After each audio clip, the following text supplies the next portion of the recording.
조선 중기 평안도 북촌이라는 마을에 연우라는 청년이 살고 있었습니다. 참으로 기구한 운명의 사나이로 소문난 사내였지요. 연우는 젊은 나이에 과거에 급제해서 벼슬길에 올랐던 사람이었지만 부친이 간신들의 모함으로 억울한 옥살을 당하게 되었습니다. 연우는 그 길로 벼슬을 버리고 고향으로 돌아와 홀로 된 할머니를 모시며 살아가고 있었습니다. 사실 연우의 어머니는 그가 어린 나이에 병에 걸려 돌아가셨죠. 그에게 할머니는 엄마와 다름없는 자신을 위해 모든 걸 바친 소중한 분이었습니다. 할머니는 연로하신 몸이 날로 쇠약해져 가시면서도 손자 걱정만은 놓지 못하셨어요. 하루는 연우를 불러 말씀하셨습니다. 얘야, 이 할미가 언제까지 이 세상에 있을지 모르겠구나. 너도 이제 나이가 30이 가까우니 혼례를 치르고 후사를 두어야 하지 않겠느냐? 연우가 고개를 숙이며 답했답니다. 할머니, 저는 아직 혼례 생각이 없사옵니다. 할머니 뵙기도 바쁘거늘.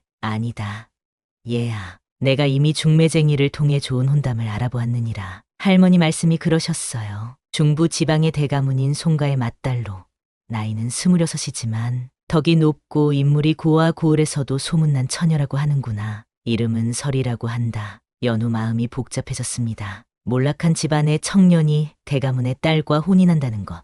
그게 과연 어떤 의미일까 했죠. 그런 혼례를 올려줄 대가문, 그리고 이런 자신과 혼인할 여성은 없다고 생각했습니다. 하지만 할머니의 간곡한 부탁을 거절할 수는 없었던 거예요. 할머니께서 정하신 일이라면 따르겠습니다. 혼례의 날이 정해졌습니다. 연우는 마음 한편으로는 기대를 품었지만 다른 한편으로는 알 수 없는 불안감을 떠칠 수 없었습니다. 처음 보는 여인과 평생을 함께해야 한다는 것, 그게 어떤 운명을 가져올지 짐작조차 할 수 없었으니까요. 가을 단풍이 절정에 이른 어느 맑은 날, 드디어 혼례식이 거행되었습니다. 마을 사람들이 모여들어 축하하는 가운데 신부 설이가 굳게 단장한 채 가마에서 내렸어요. 연우가 처음 본 그녀의 모습은 과연 소문대로 아름다웠습니다. 단정한 이목구비에 기품 있는 자태, 그런데 무엇보다 그녀의 눈에서 느껴지는 깊은 슬픔이 연우의 마음을 사로잡았습니다. 그런데 뭔가 이상한 점이 있었어요. 혼례의식이 진행되는 동안 설이는 한마디 말도 없이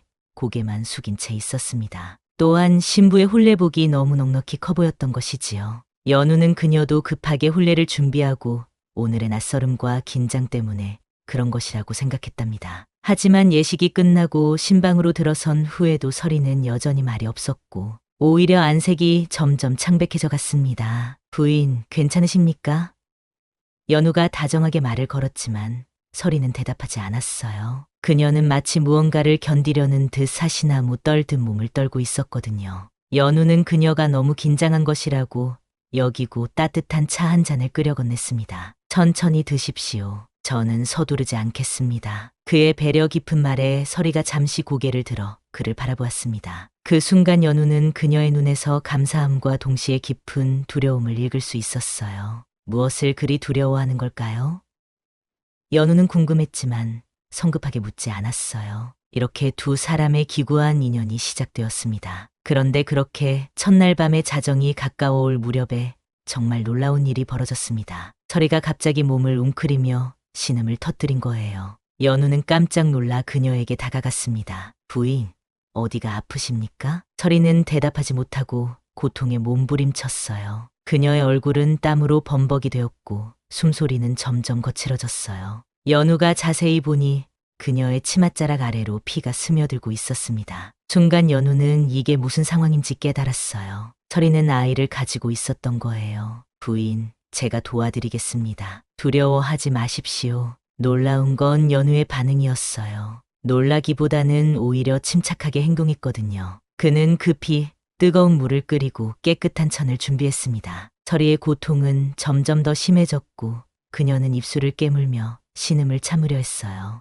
연우는 그녀의 손을 잡으며 말했답니다. 부인, 괜찮습니다. 저를 믿으십시오. 시간이 흘러 새벽녘이 되자 마침내 아기의 울음소리가 조용한 신방에 울려 퍼졌습니다. 작지만 힘찬 울음소리였어요. 정말 놀라운 건 연우였습니다. 단 한마디의 질문도 하지 않았거든요. 그는 달군 칼끝으로 조심스럽게 탯줄을 끊고 아기를 깨끗이 닦아 포대기에 쌓아 안았어요. 그리고 지친 설이에게 뜨끈한 미음을 끓여 입에 떠넣어 주었답니다. 천천히 드십시오. 이제 괜찮습니다. 서리는 기력이 다 빠진 상태에서도 눈물을 흘리며 조용히 속삭였어요. 죄를 숨기고 왔습니다. 용서해 주십시오. 연우는 그녀의 손을 잡으며 안심시키려고 노력했어요. 부인께서는 죄인이 아닙니다. 이 아이는 하늘이 우리에게 보내주신 선물입니다. 하지만 저는, 서리는 울먹이며 그제서야 연우의 눈을 쳐다봤어요. 부인, 이제 그런 말씀은 하지 마십시오. 중요한 것은 이 아이가 건강하게 태어났다는 것입니다.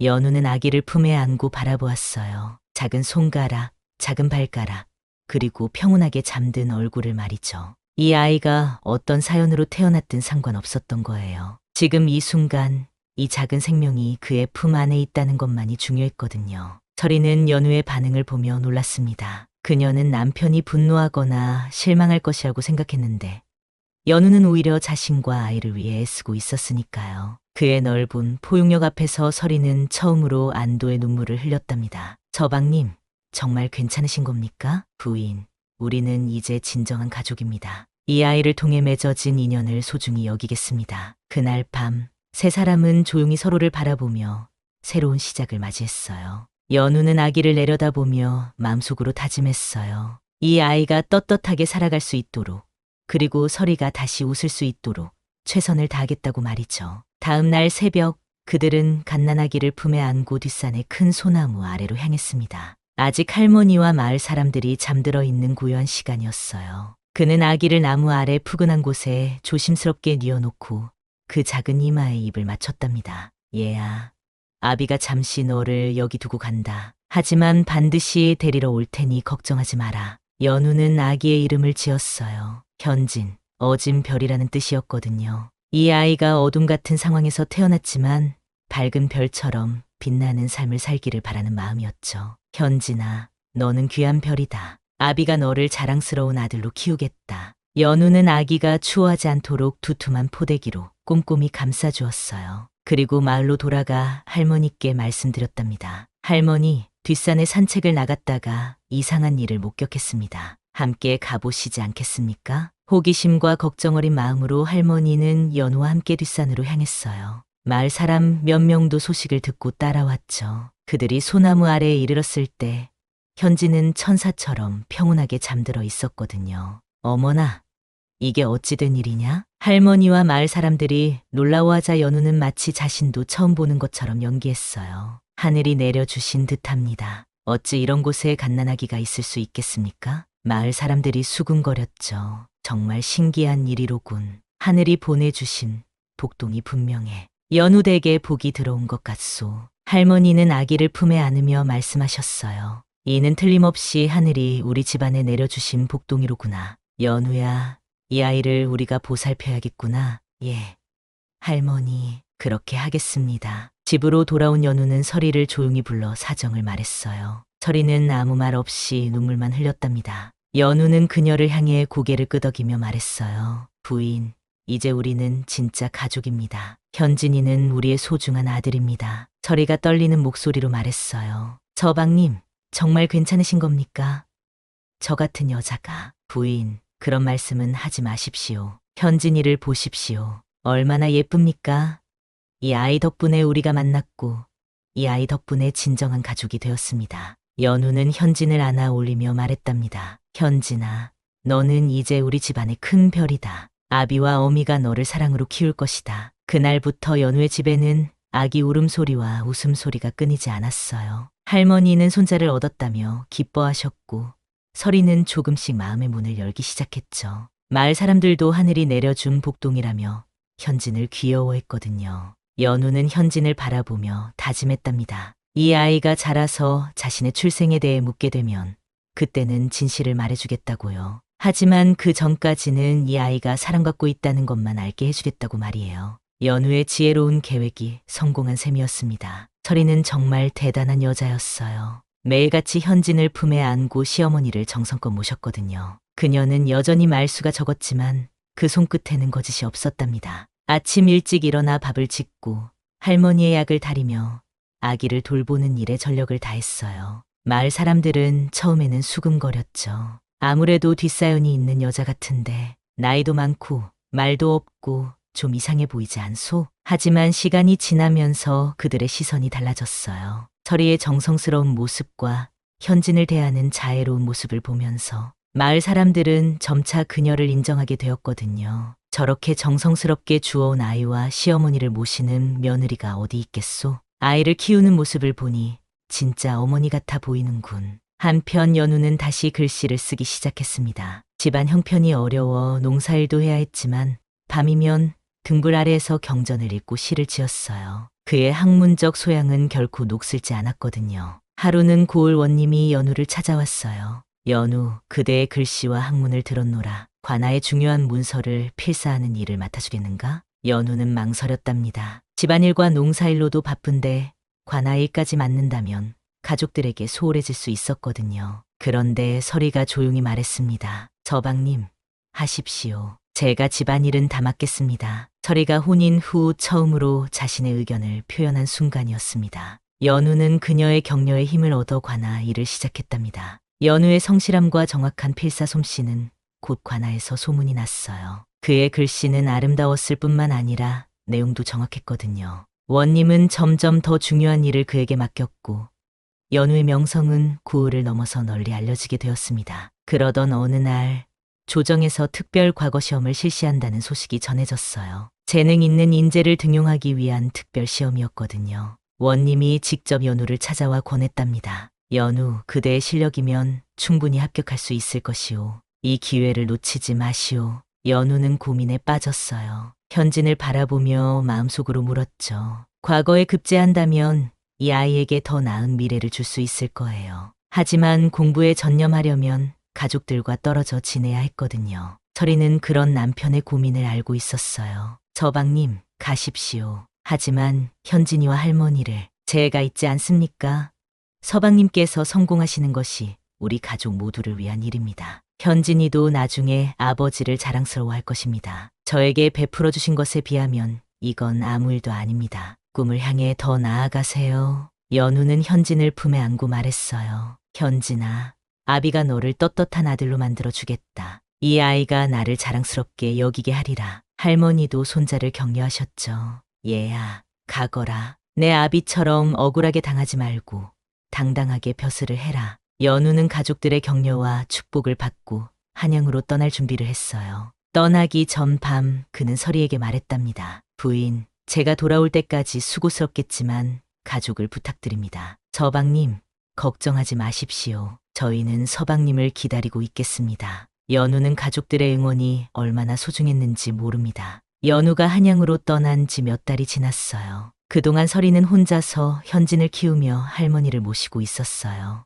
연우에게서 가끔 편지가 왔는데 공부가 잘 되고 있다는 소식이었어요. 서리는 그 편지를 읽을 때마다 가슴이 뜨거워졌답니다. 그런데 어느 달빛이 유난히 밝은 가을밤, 연우가 갑작스럽게 집에 돌아왔어요. 시험을 앞두고 잠시 가족을 보러 온 거였거든요. 현진은 아버지를 보고 방긋 웃었고 할머니는 손자가 왔다며 기뻐하셨어요. 저녁을 먹고 현진을 재운 후 연우는 마당에서 혼자 달을 바라보고 있었습니다. 현진은 벌써 100일이 넘어 점점 더 예쁘게 자라고 있었고 할머니는 건강이 많이 좋아지셨어요. 모든 것이 평온해 보였지만 연우의 마음 한구석에는 여전히 궁금함이 남아 있었거든요. 이때 서리가 조용히 다가와 그의 곁에 앉았어요. 평소라면 먼저 자리를 떠났을 그녀가 오늘은 달랐답니다. 부인. 예. 이제 그대의 이야기를 들을 수 있을까요? 그날 밤 달빛이 참 곱게 빛나고 있었습니다. 서리의 얼굴이 달빛 아래서 더욱 창백해 보였어요. 그녀는 한참을 침묵하다가 천천히 입을 열었답니다. 저는 송가의 장녀로 태어나 책과 예법 속에서 자랐습니다. 어머니께서는 제게 글을 가르쳐 주셨고 아버지께서는 늘 내가 우리 집안의 자랑이라고 말씀하셨습니다. 서리의 목소리가 떨리기 시작했어요. 그런데 집안에 양자로 들어온 사람이 있었습니다. 부모님께서는 그를 친아들처럼 아꼈고 저 또한 오라버니라고 불렀습니다. 하지만 그녀는 잠시 말을 멈추고 눈물을 닦았어요. 그는 흠모를 빙자하여 저를 덮쳤습니다. 저는 부모님께 모든 것을 말씀드렸습니다. 하지만 집안에서는 저의 말을 믿지 않으시더군요. 오히려 저를 집안의 먹칠을 하는 여자라고 하며 쫓아냈습니다. 연우의 주먹이 저절로 쥐어졌습니다. 그는 분노를 참으며 말했어요. 그 후에는 어떻게 되었습니까? 오직 외가만이 저를 숨겨주었습니다. 외할머니께서 너는 잘못이 없다고 말씀해 주셨고 그 인연으로 이혼처가 이루어졌습니다. 하지만 서리는 고개를 깊이 숙였어요. 제가 감히 서방님께 용서를 구할 자격이 있겠습니까? 저는 이미 더럽혀진 몸으로 현진이마저 그런 상황에서 그만하십시오. 연우가 단호하게 말을 끊었습니다. 그리고 서리를 조용히 껴안았어요. 부인께서는 죄인이 아닙니다. 잘못한 것은 그자이지 부인이 아닙니다. 그리고 현진이는 제가 함께 품겠습니다. 이미 제 아들입니다. 서리는 처음으로 연우의 품에서 목 놓아 울었답니다. 그동안 참아왔던 모든 아픔과 두려움이 눈물과 함께 흘러내렸어요. 고맙습니다. 정말 고맙습니다. 서방님 같은 분을 만난 것이 꿈 같습니다. 부인, 이제 과거는 잊으십시오. 우리는 앞으로만 보고 살아갑시다. 그날 밤 이후로 서리는 완전히 달라졌어요. 더 이상 고개를 숙이고 다니지 않았고 마을 사람들과도 자연스럽게 대화했거든요. 연우와의 사이에도 진정한 부부의 정이 싹트기 시작했답니다. 연우는 서리와의 대화 이후 마음이 한결 가벼워졌어요. 그는 다시 한양으로 돌아가 온 정력을 다해 공부에 매진했습니다. 현진을 생각하며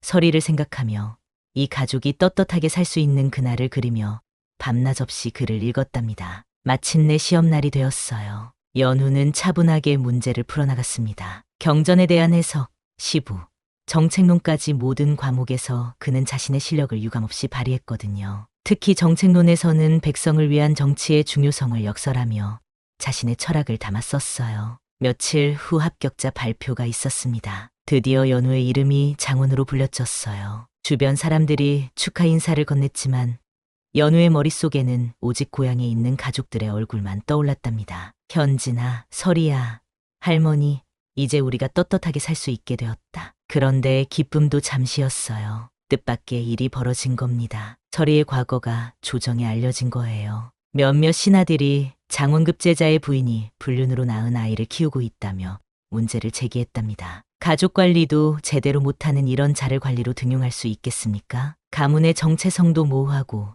도덕적으로도 문제가 있습니다. 연우는 이 소식을 듣고 분노했습니다. 하지만 그는 감정에 휘둘리지 않고 냉정하게 대응하기로 했어요. 그는 망설이지 않고 상소문을 올렸습니다. 전하, 신의 부인은 죄인이 아니옵니다. 그녀는 억울한 일을 당하고도 굴복하지 않았으며 지금까지 효성과 정절로 가정을 지켜왔사옵니다. 저 여인은 쫓겨난 것이 아니라 진실을 말했기에 버림받았습니다. 하늘이 보내준 인연을 외면할 수는 없사옵니다. 상소문은 조정에 큰 파장을 일으켰어요. 어떤 신하들은 연우를 지지했고 어떤 신하들은 반대했거든요. 임금은 연우의 상소문을 읽고 잠시 침묵했답니다. 그리고 신하들에게 물었어요. 그대들은 어떻게 생각하느냐? 전하, 연우의 학문과 인품은 뛰어나지만 이런 일로 논란이 일어난다면 아니다. 임금이 말을 끊었습니다. 이 사람의 포용력과 의리는 그 어떤 학문보다 깊도다. 어려운 상황에서도 의리를 저버리지 않고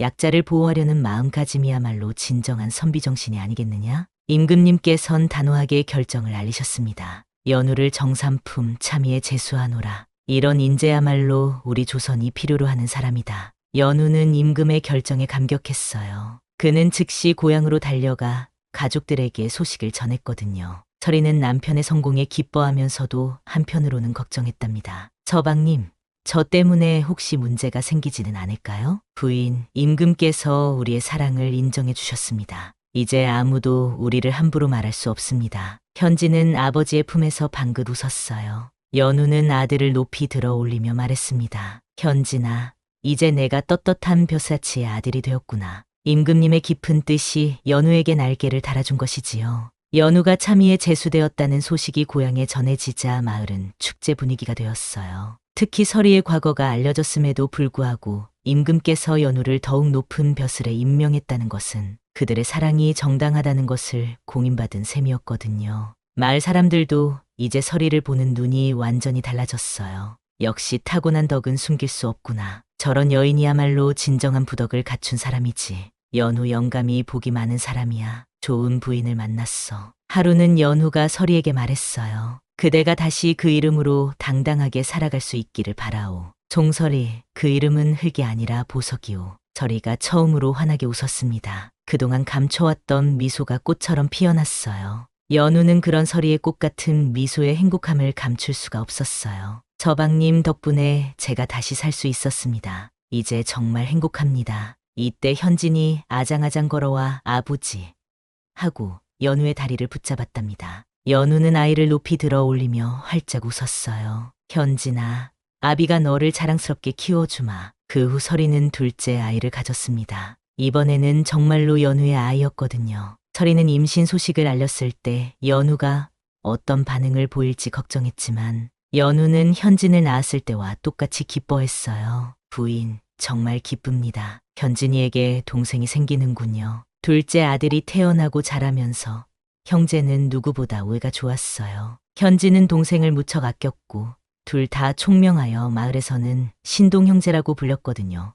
그런데 어느 날 서리의 친정인 송가에서 서신이 왔습니다. 연우가 고위 관직에 오른 소문을 듣고 서리와 화해하려고 했던 것입니다. 하지만 서리는 예의를 갖춰 정중히 거절했답니다. 저는 이미 영가의 며느리입니다. 과거는 과거일 뿐입니다. 저를 버렸을 때 이미 그 인연은 끝났습니다. 키워주셔서 감사했습니다. 연우는 아내의 결정을 지지했어요. 부인께서 원하시는 대로 하십시오. 저는 부인의 편입니다. 마을 사람들은 연우 가족을 보며 감탄했어요. 어려운 시련을 겪었지만 서로 사랑하고 이해하며 살아가는 모습이 아름다웠거든요. 특히 연우가 현진과 둘째 아들을 똑같이 사랑하는 모습을 보며 진정한 아버지가 무엇인지 깨달았답니다. 저런 사람이야말로 진짜 선비다. 가문이 아니라 사람 됨됨이가 중요한 거야. 몇 년이 지난 후 연우는 가족들과 함께 여느 날처럼 저녁을 먹으며 말했어요. 우리 가족이 이렇게 행복하게 살 수 있어서 정말 감사합니다. 현진아,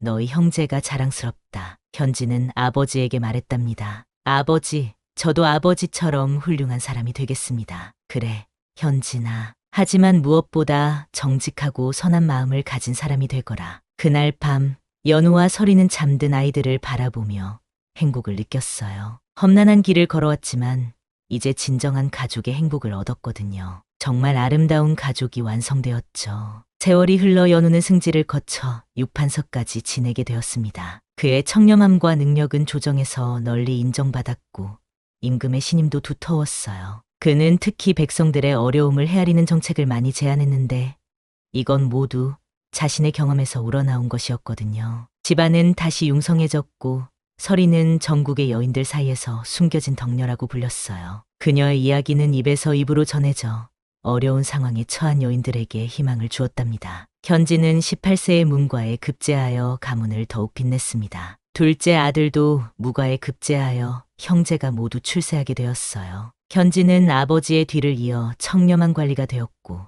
둘째는 용맹한 장수가 되었거든요. 어느 봄날 이미 백발이 된 연우와 서리는 정원에서 손자들과 함께 시간을 보내고 있었어요. 현진의 아들이 할아버지에게 말했답니다. 할아버지, 아버지가 자랑스러워하시는 이유를 알겠어요. 그래?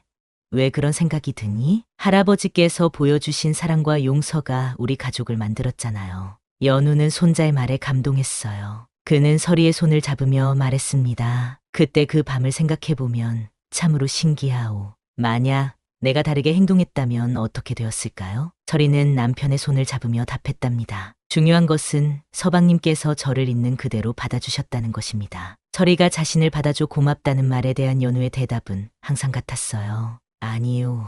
진정으로 고마운 것은 부인께서 저와 함께 이 길을 걸어주신 것이오. 어느새 옆으로 온 현진이 부모에게 말했어요. 아버지, 어머니, 아버지께서 보여주신 것처럼 저도 살겠습니다. 사람을 겉모습이나 과거로 판단하지 않고 진심으로 대하겠습니다. 연우는 아들의 어깨를 두드리며 답했답니다. 그것이 바로 진정한 선비의 도리란다. 현진아, 너는 이미 그런 사람이 되었다. 그들은 서로를 바라보며 미소 지었어요. 뒷산의 소나무는 여전히 푸르렀고 그 아래에서 손자들이 뛰어놀고 있었거든요. 훗날 이야기를 들어보니 이 이야기는 입에서 입으로 전해져 많은 사람들에게 깊은 감동을 주었다고 해요. 사람들은 이 이야기를 통해 진정한 덕성이 무엇인지, 진정한 사랑이 무엇인지를 배웠답니다. 연우와 서리 묘소는 그 뒷산 소나무 옆에 나란히 자리하고 있어요. 그리고 그 소나무는 지금도 사계절 푸르름을 잃지 않은 채 서 있다고 하더군요. 마을 사람들은 그 나무를 이리송이라고 부르며 젊은 부부들이 어려움에 처했을 때 그 나무 아래에서 서로를 다시 한번 다짐한다고 전해집니다. 시련 속에서도 꺾이지 않는 의리와 사랑이야말로 진정한 덕성의 근본이거든요. 설중송백, 눈 속에서도 푸르름을 잃지 않는 소나무와 잣나무처럼 시련 속에서도 품격은 꺾이지 않는다는 뜻의 이야기였습니다. 오늘도 찾아와 주시고 긴 이야기를 들어주셔서 감사드립니다. 오늘도 빛나는 하루 보내시길 바랍니다.